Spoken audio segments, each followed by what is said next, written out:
آپ کی ذات کے بارے میں جو آیات اتری سورہ اللیل میں چند آیات اتری، اور ان میں دیکھیں آپ میں الحمدللہ ایماندار ہیں، اللہ ہمارا خاتمہ بھی ایمان پر کرے، لیکن انسان کے دل کی بات کوئی نہیں جانتا ہوتا۔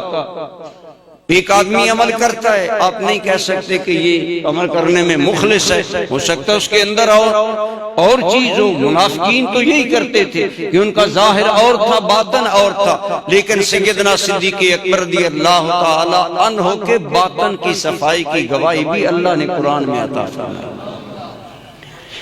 سورہ اللیل میں جو آیات ہیں وَسَيُجَنَّبُهَا الْأَتْقَى الَّذِي يُؤْتِي مَالَهُ يَتَزَكَّىٰ، ابتدائی اسلام میں حضور پر ایمان لانے کے بعد سیدنا صدیق اکبر یوں اپنے آقا کے مشن پر فریفتہ تھے کہ عرب کے 8 بڑے انسان جو بڑے با اثر، سردار اور انتہائی برادریوں والے اور قوت والے تھے، وہ 8 کے 8 انسان سیدنا صدیق اکبر کی دعوت اسلام پر ایمان لائے۔ یعنی آپ نے حضور کے مشن کو آگے بڑھایا۔ اسی طرح آپ کے دل میں ایک قلق رہتی تھی کہ میں کیسے اسلام کو زیادہ سے زیادہ پھیلاؤں۔ یہ بڑے بڑے نام حضرت عثمان غنی رضی اللہ تعالی عنہ، حضرت طلحہ، حضرت زبیر، حضرت سعد ابن ابی وقاص، حضرت ابو عبیدہ ابن جراح، یہ 5 آدمی تو ان 10 میں سے ہے نا، 10 مبشرہ میں سے، یہ سارے کے سارے حضرت سیدنا عثمان غنی کی دعوت پر ایمان لائے۔ حضرت عثمان ابن مظعون، حضرت ارقم ابن ابی الارقم، اللہ تعالیٰ آپ کو ہمارے لیے حرمین طیبین کے دروازے کھول لے۔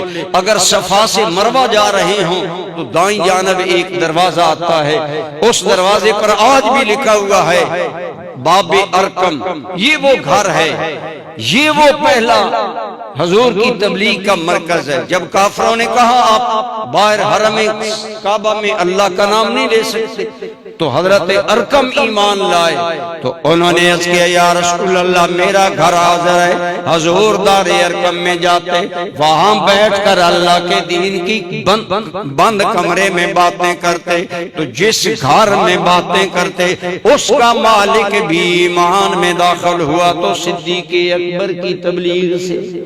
یہ بڑی بڑی شخصیات حضرت سیدنا صدیق اکبر۔ اسی طرح آپ کی خواہش ہوتی تھی کہ میں لوگوں کو زیادہ سے زیادہ اسلام میں داخل کروں، تو آپ اس سیتگودو میں جو غریب غلام ملتا، جسے کوئی مالک تنگ کرتا اور آپ کو پتہ چل جاتا کہ اس کو اس لیے تنگ کیا جا رہا ہے کہ یہ مسلمان ہے، حضرت صدیق اکبر اس کو خرید کر آزاد فرما دیا کرتا۔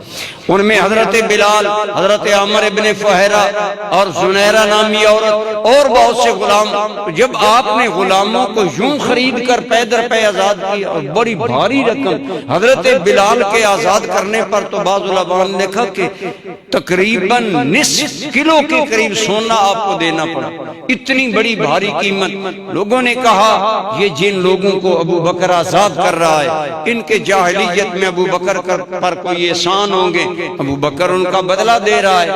جب لوگوں نے حضرت ابو بکر کی نیت پر شک کیا، آج بھی جو لوگ حضرات صحابہ کرام کے بارے میں غلط فہمیوں کا شکار ہے، وہ یہ کہتے نظر آتے ہیں صحابہ کا ظاہر اور تھا جی، باطن اور تھا، ان کے اندر اور تھا۔ لیکن اللہ کریم نے قرآن کریم میں آیات نازل فرمائی، فرمایا وَسَيُجَنَّبُهَا الْأَتْقَى الَّذِي يُؤْتِي مَالَهُ يَتَزَكَّىٰ، اللہ کریم جہنم سے بچائے گا اس آدمی کو جو سب سے بڑا متقی ہے۔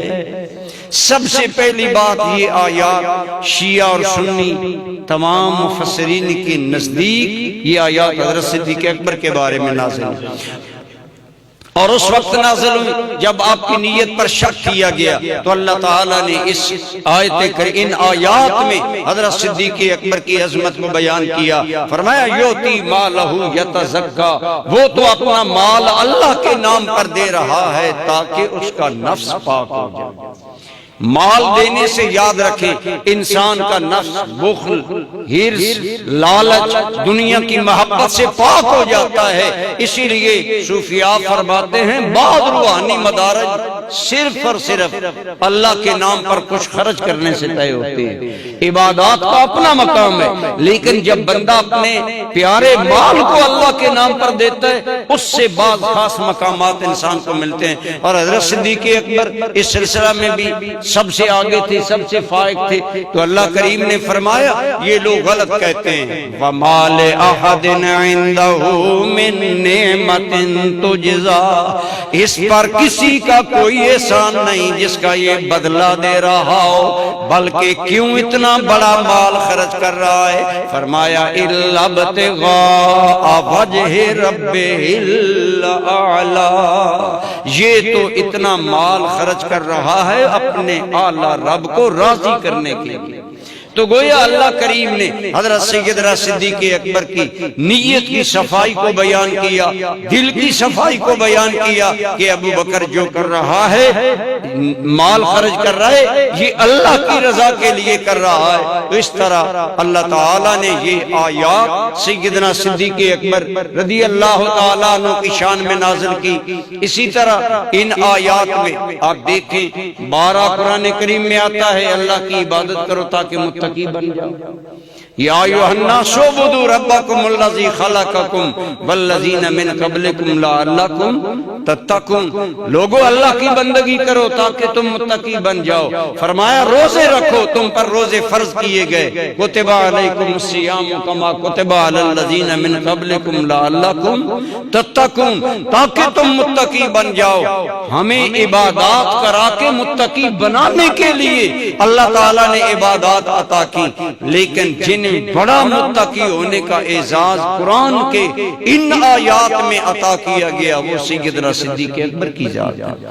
اتقا اس میں تفضیل کا صیغہ ہے، وَسَيُجَنَّبُهَا الْأَتْقَى، سب سے بڑے متقی انسان کو جہنم سے اللہ بچائے گا۔ اس سے حضرت صدیق اکبر کا اعلیٰ متقی ہونا ثابت ہوا، اور آپ کو اللہ تعالیٰ نے یہ اعزاز دیا۔ پھر فرمایا وہ دنیا کے لیے نہیں، کسی کا احسان اتارنے کے لیے نہیں، بلکہ وہ محض اللہ کو راضی کرنے کے لیے یہ کر رہے ہیں۔ تو اس طرح گویا جس انسان کے دل کی صفائی کی گواہی قرآن دے اس انسان کی عظمت کا کیا کیا یہ اللہ تعالیٰ نے اعزاز سیدنا صدیق اکبر رضی اللہ تعالی عنہ کو عطا فرمایا۔ اسی لیے حضرت علی نے فرمایا تھا کنت اخلصہم للہ ورسولہ، اے ابو بکر تم سارے صحابہ میں سے اللہ اور رسول کے لیے زیادہ مخلص ہے۔ تو یہ حضرت سیدنا صدیق اکبر کی شان میں اللہ تعالیٰ نے آیات قرآن کریم میں بہت سی اتاری۔ سیدنا صدیق اکبر وہ سعادت مند ہیں جن کی شان میں اللہ تعالیٰ نے اتنی آیات اتاری۔